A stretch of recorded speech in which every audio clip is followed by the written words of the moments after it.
Good morning, everyone. Thank you very much for being here. A round of applause for all of you.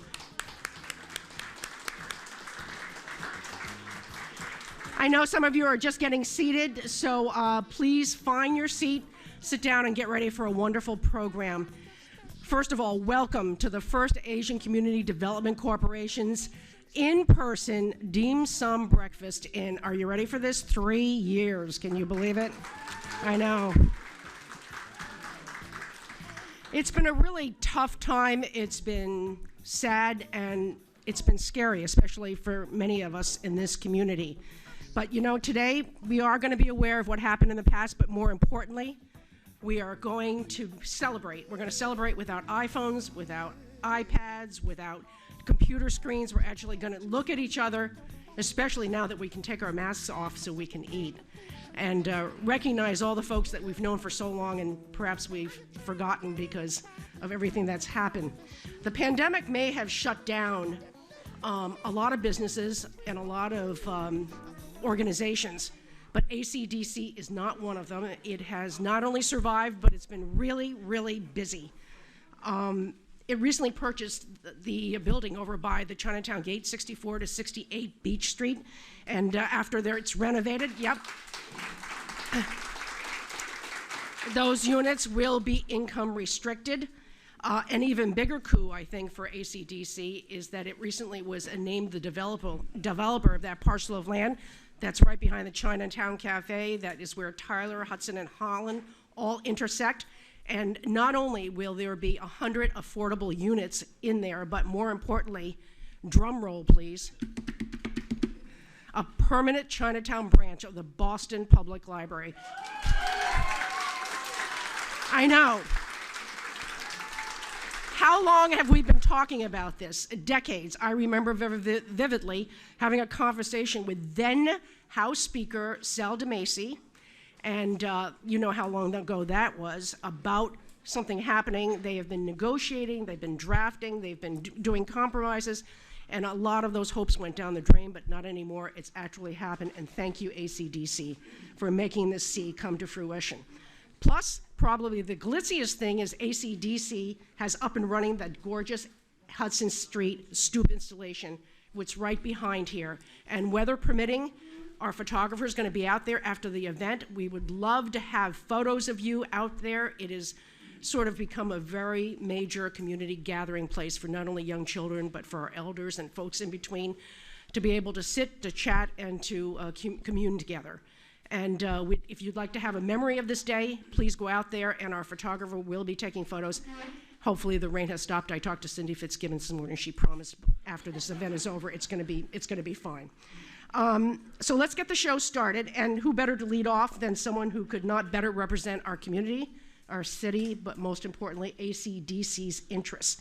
Now, I have to tell you, I've known Michelle for a little while, but once she became officially the mayor, I had to put my cynical reporter's cap on and, you know, be a little bit more critical. But I have to be honest, not much to criticize. She's doing a bang-up job, especially in just a few months, and we are really lucky to have her here joining us today. So please, a very warm welcome for Mayor Michelle Wu.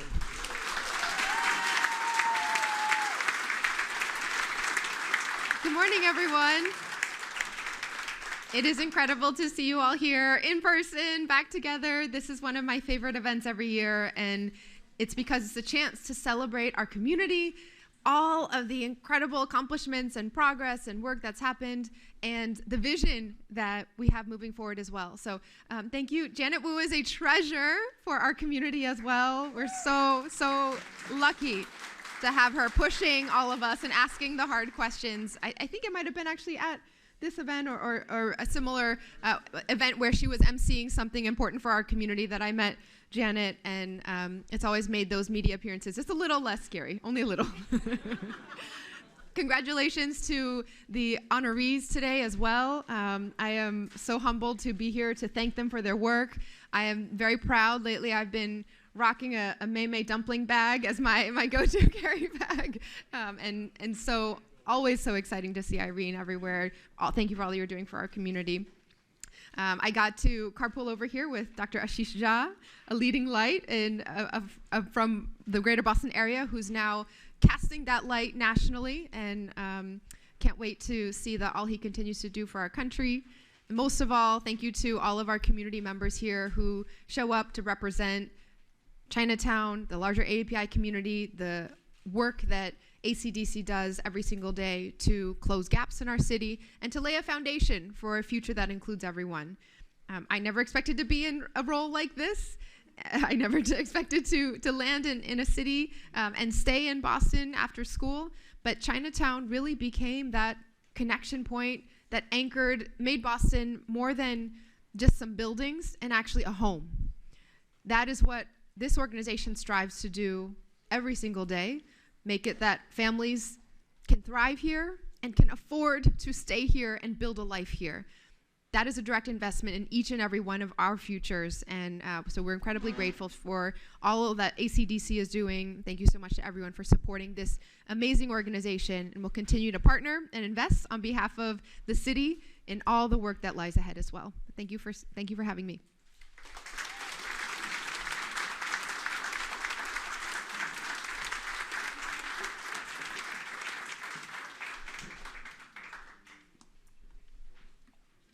Thank you, Mayor Wu, and thank you for fighting for our community and being fearless and tackling our city's problems head on. Let's hear it again for Boston's first Asian American mayor.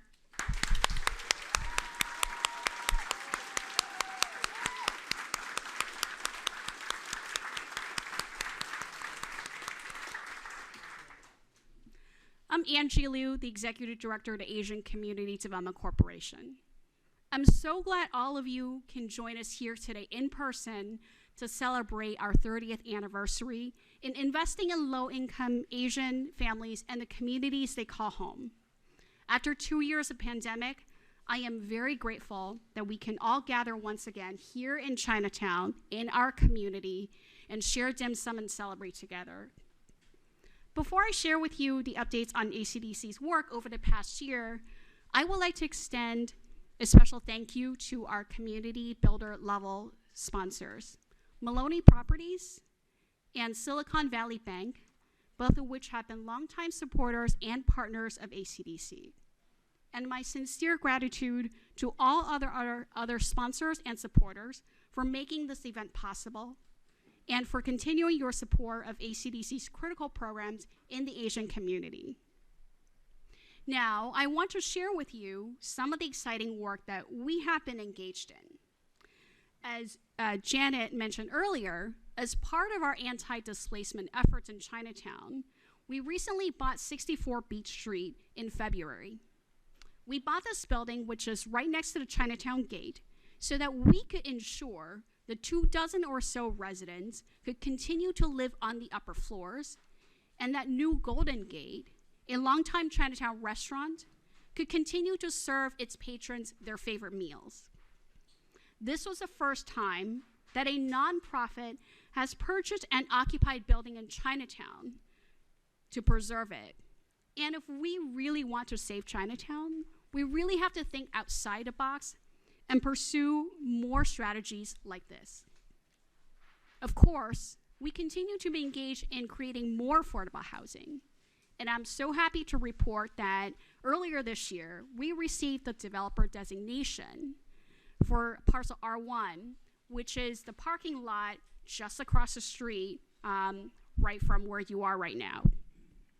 So with this project on parcel R1, we expect to create about 110 affordable apartments and condos, and as Janet mentioned earlier, a permanent home for the Boston Public Library in Chinatown, which this community has not had for nearly half a century. Outside Chinatown, we're also thrilled that ACDC recently worked with the city of Malden to acquire 213 Main Street, and we expect to develop that site into an all-affordable residential development, which Malden has not seen in many years. As we have all witnessed during the pandemic, the housing crisis is not something that just affects Chinatown or Boston, but it also affects surrounding communities like Malden and Quincy. In March 2022, the Boston Mayor's Office of Immigrant Advancement honored the Asian Community Emergency Relief Fund at the We Are Boston event. Now, between 2020 and 2021, this relief fund raised and distributed $500,000 to Asian families in need in the region. ACDC worked with 5 other local Asian community organizations to fundraise and distribute these funds. Now this year, the collective is continuing, and it will distribute an additional $300,000 to assist low-income families in the Asian community who continue to experience hardship due to the pandemic. Through our resident wellness checks, because we have been conducting phone calls and wellness checks with all of our residents throughout the pandemic, we know that many residents and parents still struggle with childcare. Many workers still struggle to make ends meet as inflation has increased grocery and other living expenses. The pandemic has also revealed that many of our workers, small business owners, and elderly have very little safety net to fall on during times of crisis. This is especially true for elders approaching retirement age. Because Asian immigrants work disproportionately in industries like restaurant, food service, or they work as sole proprietors like hairdressers, they do not have access to employer-sponsored retirement programs like 401ks. Alarmingly, what we find is that many Asian elders rely only on Social Security income and have no other retirement savings, and are either forced to continue working when they should be retired, or face the prospect of falling into poverty. So based on the success of ACDC's Building Blocks Match Savings Program, which we had designed for adults who are saving to buy their first homes, we have just launched the first pilot retirement match savings program for Asian elders in order to meet this specific need in our community, and to help Asian immigrants set up retirement savings and learn about basic investment vehicles. Lastly, I cannot overstate the impact on mental health that the pandemic has had on the communities we serve and the sense of isolation our residents feel. ACDC's creative placekeeping work seeks to create a sense of belonging through storytelling and art. Our placekeeping efforts bring power among residents by enabling them to work alongside artists to co-create meaningful art projects and installations. Through this process, they begin to see themselves as community leaders, organizers, and change agents. And they get to build meaningful, cross-cultural, and intergenerational connections with their neighbors. Now, our Hudson Street Stoop installation is a great example of how placekeeping and public art can create a sense of community and belonging for our residents. Actually, I think on one of the little round tables there was a mini model, the yellow model that you probably saw. Definitely check that out if you don't have time later on to check out the actual swing on the outside. So located on the Gwen Greenway Park here, which we installed after we developed the mixed income housing here. The swing installation has provided a playful and fun outlet for children, the elderly, families, and adults and young people. We actually have preliminary research conducted by Tufts University that has found that this installation fostered an increased sense of belonging, connection, and safety among our residents within the first few months of the exhibit. Now, I'd like to introduce our board president, Paul Lee.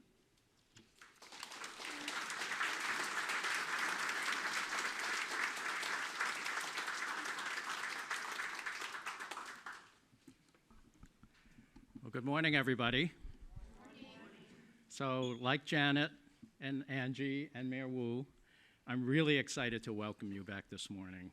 It's so nice to be back in person after 2 years of virtual dim sums. dim sum is definitely better in person, right? Right? In fact, dim sum is my favorite food group.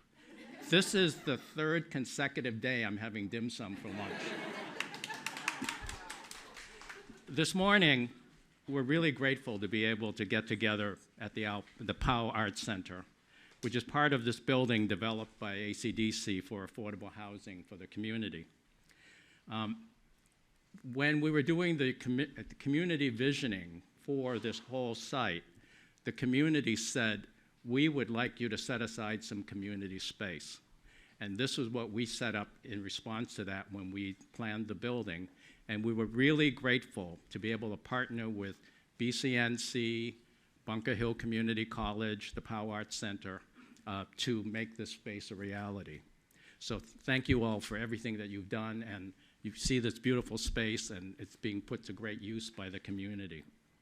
But going back a little bit, talking about this parcel, this land was taken from Chinatown in the 1950s to build highways, the Southeast Expressway, the Turnpike Extension, and over 50 years later, the community mobilized to get this land back from the state to build affordable housing. It was a 12-year journey of grassroots organizing, community visioning, as I mentioned, advocacy to the city and the state. And with that, ACDC was able to partner with a private developer to build the 3 buildings along here.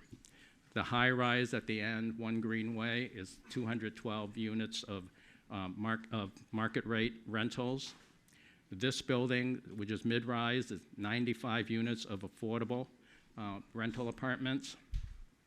The community park next door, and then beyond the community park, 51 units of affordable home ownership condominiums. We tried to restore a sense of the community that was lost when the land was taken. And some of you may have seen the film A Tale of Three Chinatowns, which aired on World Channel last week. Shout out to Liz Cheng of World Channel.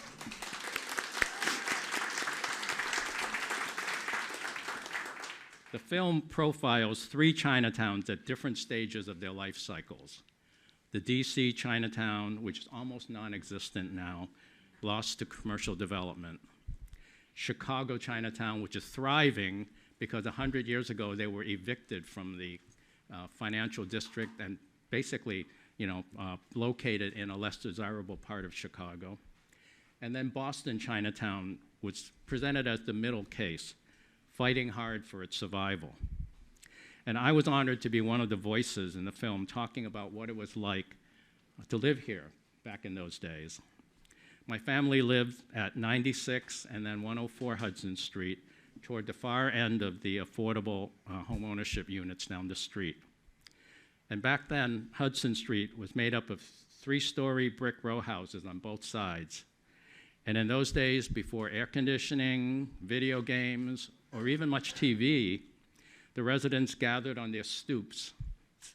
Residents like my mother and all of her friends and all of our friends. They gathered on the stoops to socialize and to watch over the kids playing in the streets. Stephanie will remember, there was no way you could misbehave because the mothers were out there watching. So the Chinatown Stoop project that Angie mentioned is really an effort to sort of bring back that feeling of togetherness that the residents had. And for me, it's so meaningful to see that installation and to see current day residents sitting together, socializing, getting to know each other, and recreating that sense of community. So I guess I could reminisce forever, but I guess I have to stop now. I'm going to turn it back over to Angie to proceed with the program, but thank you.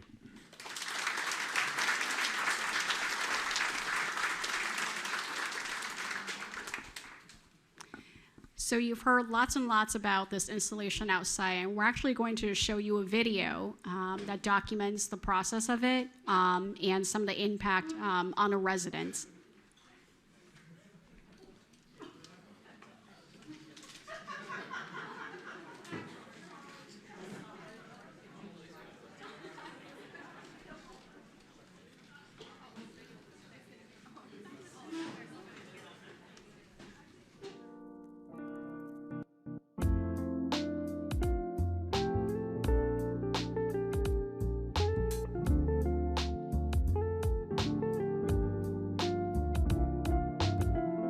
Stoop culture is when the public feels really personal.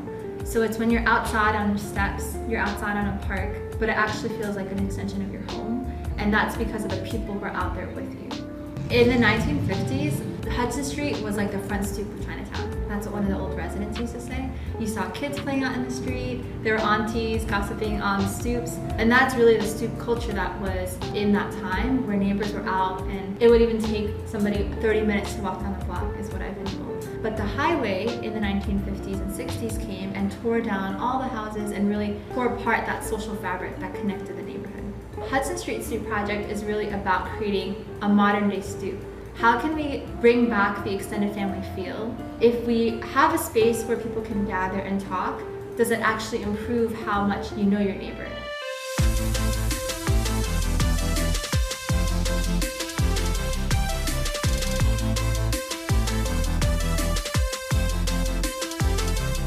I've lived here for 6 years on Hudson Street. April will be my 4th year. 快6年了。 What did I not like about the space before the project started? The thing I didn't like about it was an assumption that the place wasn't for everyone in some capacity. There wasn't really communication or a common place for folks to like feel like they were all a part of it. So a lot of times it would sort of feel like you wasn't welcomed in it. It wasn't catering to the families that now live here. And there are many families that live here with kids of all ages. And I'd like our kids to know each other, even if they don't hang out together all the time, but just to know your neighbor. You want to get back to the community that we know Chinatown once was.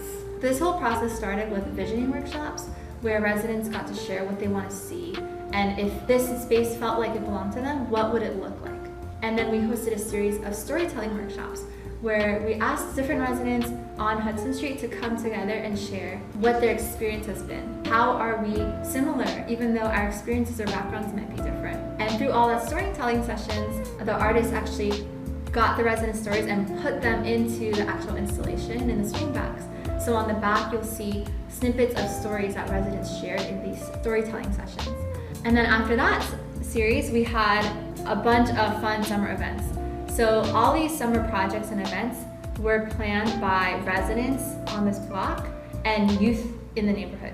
Living on Hudson Street, since the swings have been installed, like I said, it's definitely felt more of a community. There are more people that come from all over and will kind of come by and sit out and just enjoy it. You know, whether it's raining or, you know, whatever the weather is, I've seen people out there just enjoying what this space has to offer. I would describe living on Hudson Street as a community that I would have seen on TV. 它有我们共同大家的心声，还有它可以凝聚我们这居民，大家可以凝聚在一起的，就是可以聚集有一个交流的一个空间，不只是像以前像这种会议厅啊，我们也有一个户外的一个可以聚集的一个点，就是做一个邻里的互动。 People are just interacting, and it's a beautiful interaction. Like, you can see the love, you can see, you know what I mean, the hope, that just like all of it just coming together and just watching it. I'm like, wow, like just this one piece of art that they brought to the community has brought so many other different things that's positive for the neighborhood that we've all been waiting for. 我们现在有一个像这个秋千，其实你在台湾人家说啊，那个启程街那边有一个秋千，大家就知道说哦那里。 好，等一下我们到那边集合啦，或者就是有一个坐标一样，好像他会放了一个东西在那边，其实给人家很有印象，是很深刻。 I think that the impact that the swings had on the community has a lot to do with like curiosity for residents here as well. Like, what's gonna be there next? When is this gonna leave us? Why is it leaving us? What other event is gonna happen? I think that the fact that people are questioning is really awesome. What's coming next on Hudson Street Stoop is another installation. So every 18 months, we'll do another exhibit where we have artists and residents partnering together to design the future of Hudson Street Stoop. Besides that project, the future of Hudson Street as a whole is that residents would actually take over the block and own their block. What would it look like if you were a longtime resident, your grandma lived here even before the highway, and you're a new resident, you just moved into town because of school or a new job, and you can get together and actually create a vision for the neighborhood, one that honors the collective history and memories here. one that also is hopeful for how we can bridge divides and be good neighbors to each other. That is really the future of Hudson Street Stoop, that through these projects, that we're actually creating lifelong connections that aren't dependent on staff or project, but really it's a network of relationships. The future is to have things like this or have more things that involve the community and that kids and adults, all of us together can enjoy as a community.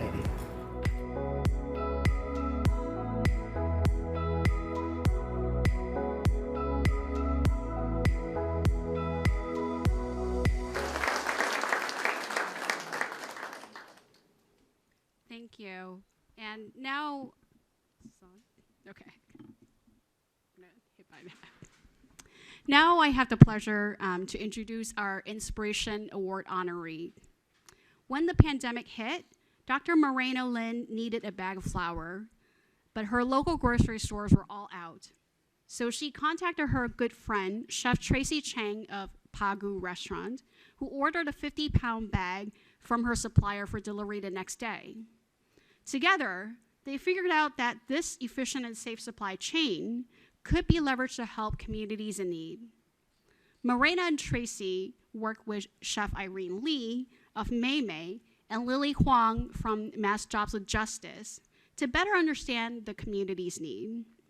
These 4 Asian American women envisioned a food distribution model that would keep their workers employed, their restaurants alive, and their community well-fed.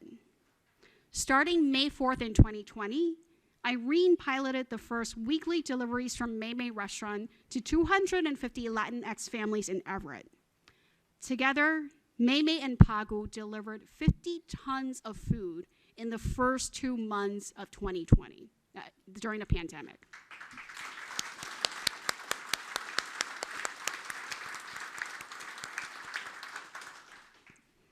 By June of that year, this collaboration became known as Project Restore Us. Through 2 years of uncertainty, Project Restore Us responded to call after call for help securing groceries for communities with limited access to high quality and culturally appropriate foods, including Chinatown and Fields Corner. Now, I have the pleasure to present the 2022 Inspiration Award to the fabulous Asian American women behind Project Restore Us for your inspiring example of stepping up and answering the call to serve our community during this unprecedented time of crisis.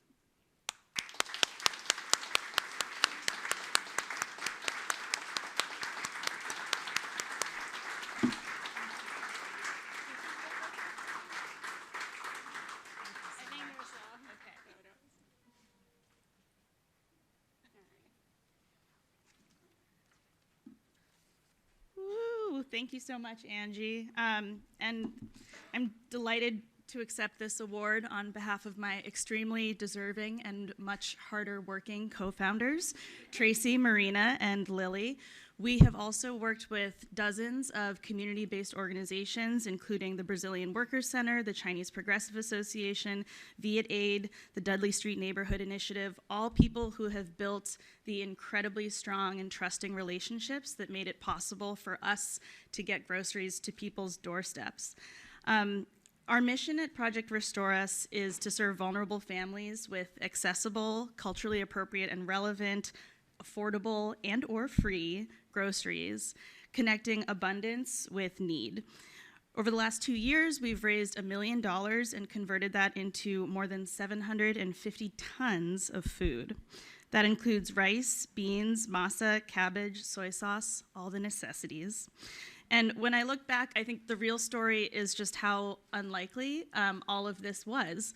In 2020, as Angie said, Marina was looking for a bag of flour. Tracy had just found it off their plate to serve hospital workers with hot meals.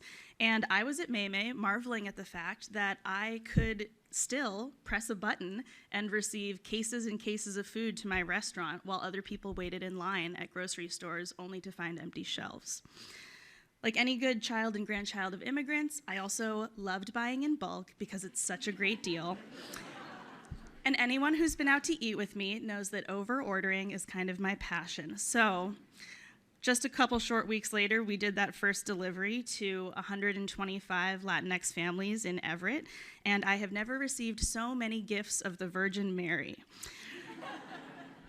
Bendiciones. We called the organization Project Restore Us because the word restaurant comes from the same Latin root as the word restore. Restaurants are supposed to be a place where you make yourself whole, where you become restored again. And in a situation where we could not provide restoration to our customers, we looked just a little farther afield to our neighbors and those who so often restore us, the people who deliver our groceries, who deliver our mail, and we found that community meant so much more to us than just the people who could pay to eat our product. It's worth noting that we never had any intention of becoming a registered 501c3, which we now are, or founding an organization that would be led by 4 women of Chinese and Taiwanese descent, but here we are, the product of 8 incredible Chinese and Taiwanese parents and 16 incredible Chinese and Taiwanese grandparents, and we honor them for just filling us with so much love and inspiration. So I couldn't be more proud of my co-founders. Standing here, I reflect on the idea of connecting abundance to need. I have been the beneficiary of so much abundance, not just material, but also an abundance of love and energy and inspiration and dim sum. And many of you know my mom, and so you are aware that that is definitely true. Standing here, I also just am struck by the abundance in this room, in our community, and feel very inspired to be here in front of all of you and with all of you. So thank you again for this honor.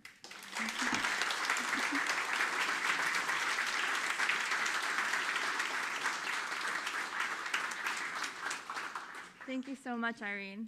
Good morning, everyone. My name is Gina. Good morning, everyone.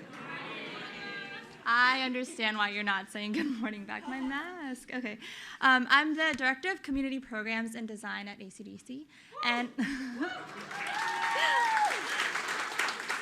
I have the honor of introducing John Lien. He is the recipient of our first ever volunteer award. So, yeah, you're the first. So John is a postdoctoral fellow at Harvard University studying infectious diseases and vaccines. He has also been the project manager for ACERF, the Asian Community Emergency Relief Fund. That's been a statewide mutual aid fund connecting abundance to need, like Irene has been saying. So that's his official introduction. To me, and how I will always introduce him, is he has been my godsend. He actually reached out to ACDC when I was 9 months pregnant and going on maternity leave any day now. And it was amazing to be able to finally find a volunteer with not only the skill sets to manage a fund with this much responsibility, but also the character, the dependability, the attention to detail, the self-starter attitude. I was so thrilled, as you can tell, that I joked that I would name my son after him, my pandemic baby, but as a Korean, I already know too many Johns, so that didn't happen. But all jokes aside, John really does embody the spirit of the Volunteer Award. Can you hear me better now? Oh yeah, so sorry about that. So all jokes aside, John really embodies the spirit of the Volunteer Award. It's about neighbors stepping up to help neighbors. And that's why you all are here today as great neighbors to Chinatown and to each other. It's the spirit of collective care that also was the heart and beauty behind ACERF. The Mutual Aid Fund was managed in close partnership with 5 other community organizations, as Angie has mentioned. And with his help, we connected over 1,300 families across 12 different languages with resources.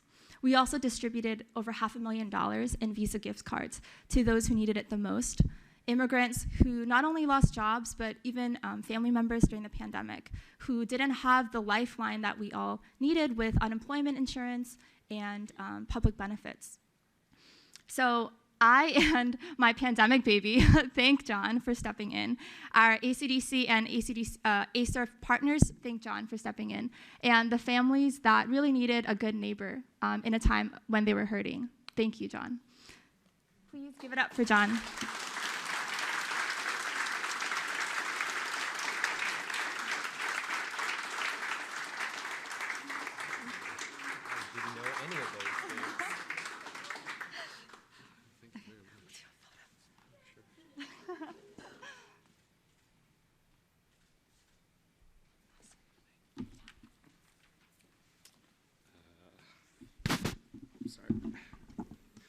Morning, everyone.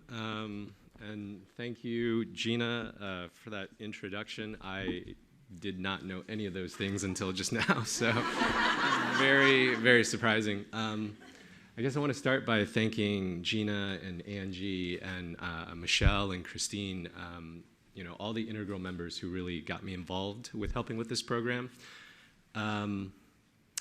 As Gina said, I am a researcher at Harvard University, and I have a background in infectious disease research. I actually first came to Boston over 10 years ago to work at the School of Public Health, where I was working in the biosafety level 3 lab there, studying airborne pathogens, working with tuberculosis and trying to develop a novel vaccine for TB.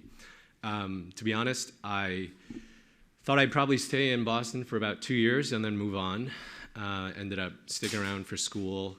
And the reason I got involved with ACDC in the first place was because one of my first roommates here in Boston worked at ACDC and just sort of roped me into some volunteer work, And then I found out that I had a college classmate who was part of the organization, and then the last executive director, Janelle Chan, was also there working, and she had been one of my close family friends, college roommates, and so it just felt like a natural fit. I seemed to know everybody, and it helped them out because I just couldn't say no to all the things that they roped me into. And I definitely took a hiatus from ACDC events and helping out. And this past pandemic, I think the reason I reached out was because I had been part of a conference at Harvard that was discussing COVID. And a professor of medicine just sort of spoke up and said some really wrong things about COVID and the research that was currently going on. And I remember it took a couple minutes before I spoke up and said, and had to say, I'm sorry, excuse me, but I've got to correct you on the information that you have there, and the paper and things that you're referring to. And it occurred to me that, if a Harvard Medical School professor could say some incorrect things, there could be some real misinformation out there that people might believe, and on top of all the really harmful discussions and things and actions towards Asian Americans, especially someone like me, should step up and say something. So part of the work that I've done, research-wise relating to COVID, discussion-wise and panels and things like that I've been invited to, I sort of realized that I wasn't doing anything locally. So what I actually did was just sort of pick up the phone and call Janelle Chan, the last executive director, and asked if there was a need in Chinatown for anybody like myself. And she connected me with Angie. Angie then connected me with Gina.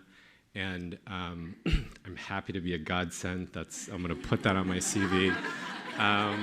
But really, I guess I want to say how I got into this role and the good and the real joy that I've felt from helping out should be a testament to the fact that anybody can make a difference.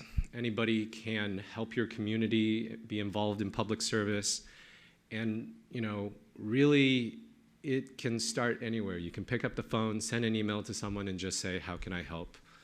And look what great things can happen. So it's really good to be back. It's wonderful to be. I did not know this was the first year for this award, so really, really humbled. And yeah, congratulations on having this event again. It's so great to see some new faces, and wonderful and slightly terrifying to see some old faces too. So we'll catch up later. Yeah, thank you very much from the bottom of my heart.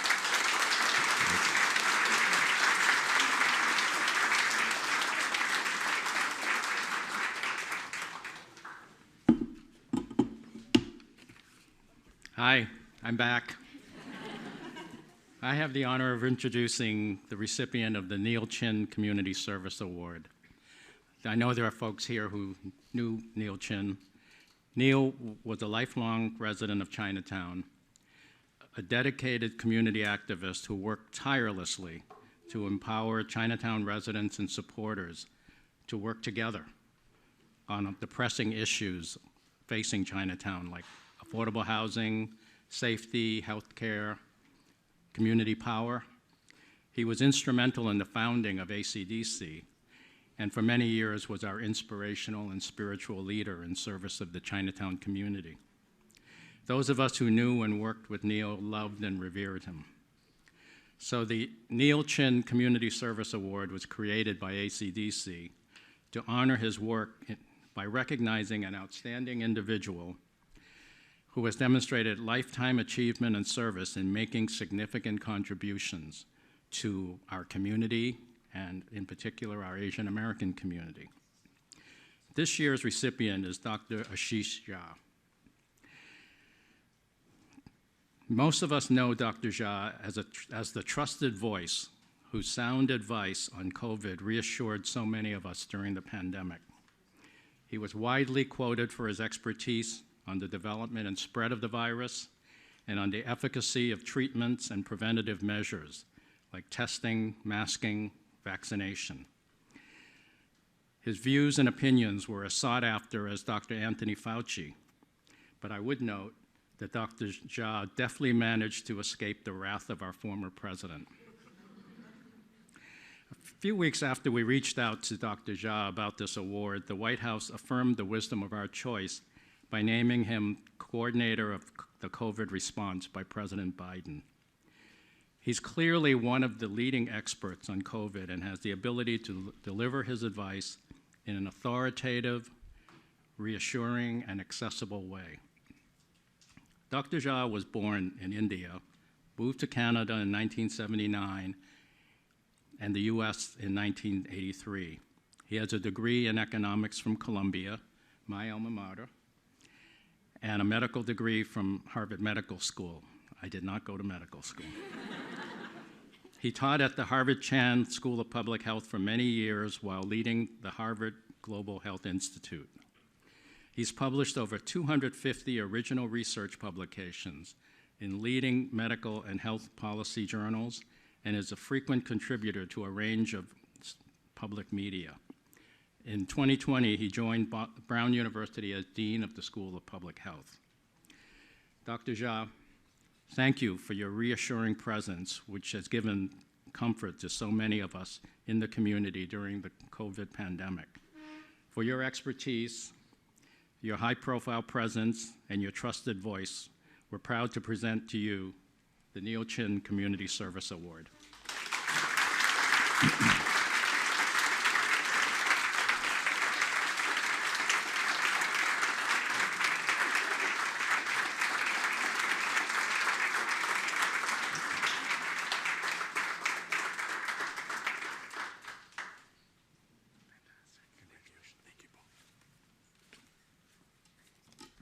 Good morning, everybody.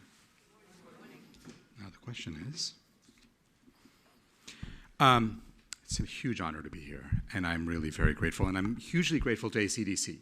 When I first heard about the award, I was sure, first of all, it was a mistake, but then once I assured myself it was not, and really started learning more about ACDC as an organization, I realized it's a public health organization. Now, you may think you're in the job or in the business of building affordable housing, building communities. But one of the things that we know in public health is that is the center of public health. That housing is certainly health, sense of community and a sense of belonging is fundamental to public health. And in fact, when you look at this pandemic, and I'm going to talk a little bit about the pandemic in a second, when you look at this pandemic and look at where things have gone right and where things have gone wrong, they've often gone wrong in places where people don't have that sense of belonging, where they don't have that sense of community. Those are the people who become prey to misinformation. Those are the people who feel disconnected from the response. So what I think ACDC has been doing in this community and what all of you have been doing has been building the pillars of public health that allow for all of us to work together to improve the health of this community and communities across the country. I want to take a minute to talk about the pandemic and where we are. we are first and foremost, I would say, it's sometimes hard to tell by the noise out there, but we're in a much, much better place than we have been 2 years ago. Simply by the fact that here we are, all together, in a gathering, safely. We can do this. And we still have some choppy waters ahead. I wish I could say the pandemic is over, it's all behind us. It's not. We still have some difficult days ahead. The virus is still out there, still lots of infections. We're going to see the virus evolve. I'm hoping we've all been vaccinated. You'll probably need another shot or two in the next year. There's a lot of work still being done on developing the next generation of treatments. There's a lot of work happening. But the bottom line is this.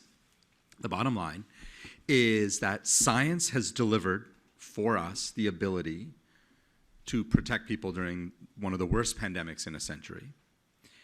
And then turning that science into shots in arms, into treatments, into getting people, that is the work that happens at the community level. That doesn't happen at the national level. The national level, you can do policy, you can get money, you can fund stuff.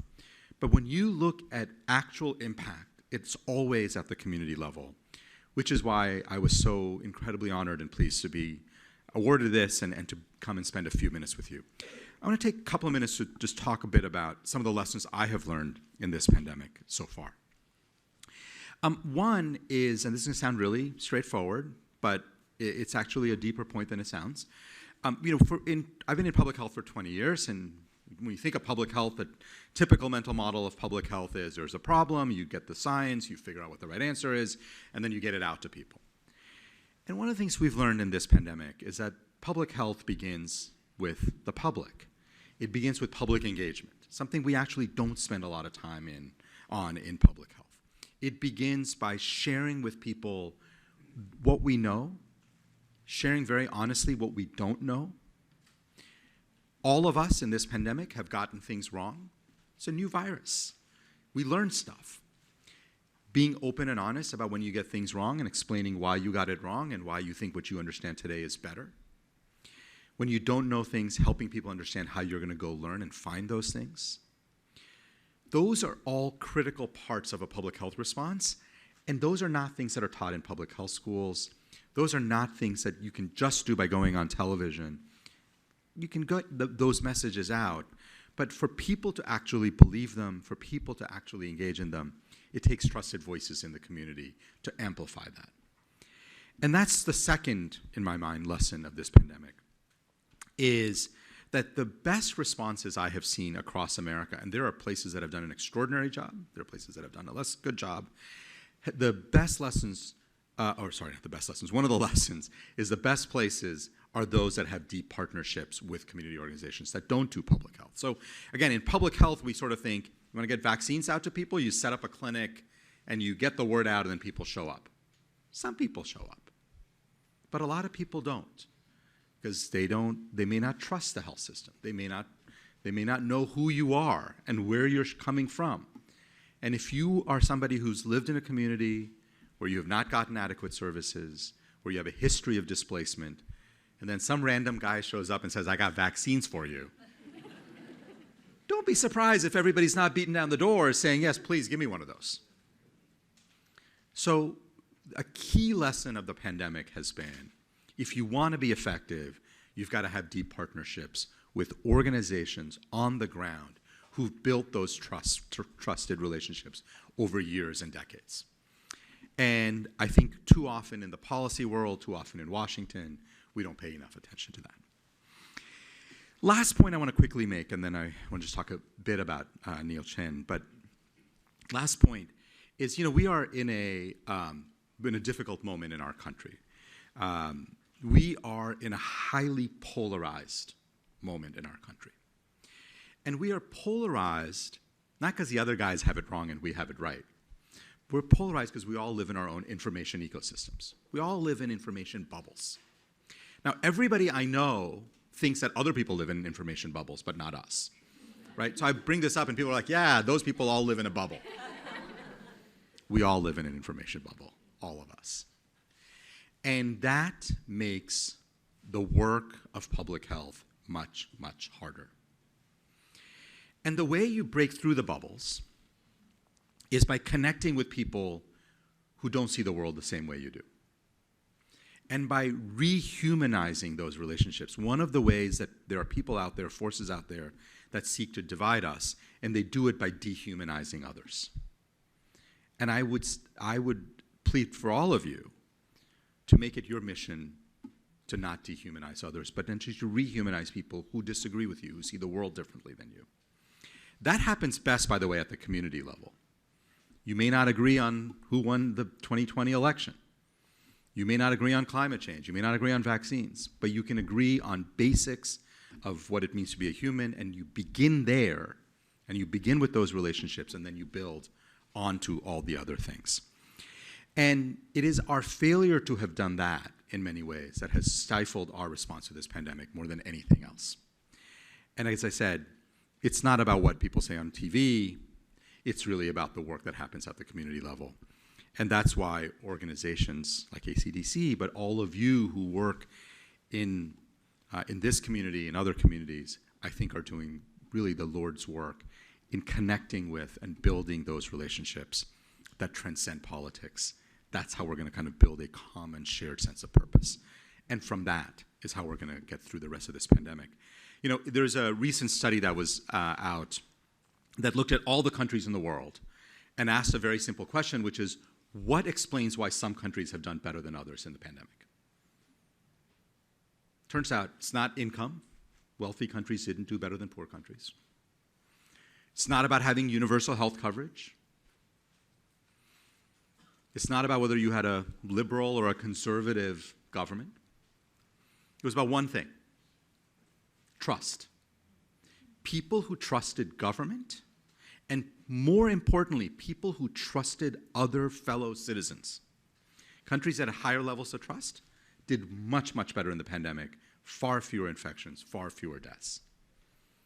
And trust begins at the local and at the community level. So for all of you who do the work of building trust in communities, thank you. You are, again, doing the essential work of public health. You know, I did not know Neil Chin. Many of you did. Like Neil, I came to America, as you heard, as an immigrant.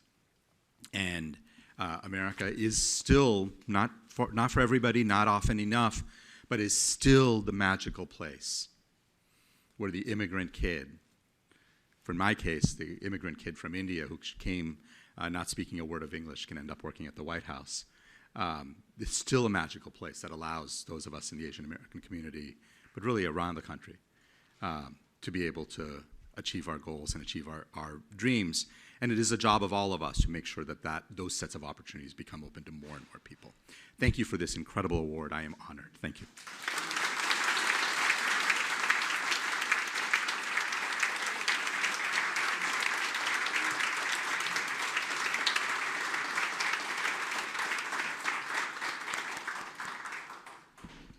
Thank you, Dr. Jha. So honored to have you in our midst, to come back to the Boston area, to take that time out of your busy schedule, and especially want to thank you again for your leadership to this country during the last 2 years, for providing science-based facts and advice amidst so much uncertainty and so much misinformation. And I'm sure many of us were also looking forward to your continued public health leadership at the White House. Now, you've heard about our work to rebuild communities as we look forward to recovery from the pandemic. Like Dr. Jha said, our society and community do face a lot of daunting challenges. Polarized environment, continued pandemic, impending inflation. But after this morning and seeing all of you here in person with us to celebrate, I feel more hopeful than ever in our collective power and our ability to reshape the future for better. I've seen how our community banded together to care for one another during the last 2 years, as provided by the examples from our honorees, Project Restore Us, and our volunteer, John. And I know if we put our minds to it, we can preserve Chinatown and make sure our immigrant families can thrive and belong in their community. I thank you for being our partners on this journey, and I hope you will continue to support our work by donating. You can do so by scanning the QR code on your tables with your phone, or simply visit our website, asiancdc.org/donate. Thank you so much for joining us, and I'm going to hand it over to Janet to wrap us up.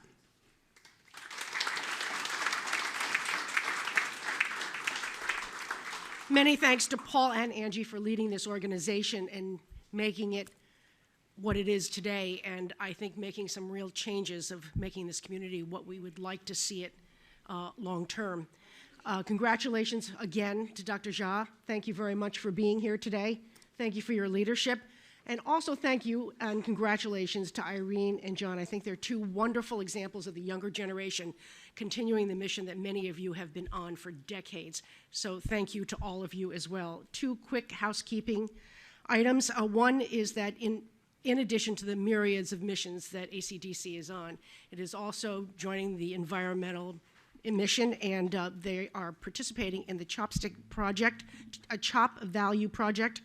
There is a bin in the back, and we ask you all to take your chopsticks and stick them in the bin back there. I'm told it's back there somewhere. And they will be, is it right over there? Thank you very much. And the chopsticks will be become sustainable material. So we do appreciate you doing that. And finally, for those of you, the weather seems to be improving. It looks pretty glum out there, but there's no rain. So if you'd like to take a quick visit to the Hudson Street Stoop installation, which we've been talking about all morning, their photographer will be out there, have a photo taken. We'd love to see you a part of the memory bank for this occasion. Thank you very much for joining us, and I know that you all have missions beyond just this breakfast this morning, so if you'd like to go out this back way, you're welcome to, or you can go around the side way if it gets too crowded and go up the sidewalk. Thank you, everybody, for joining us, and thank you for your support.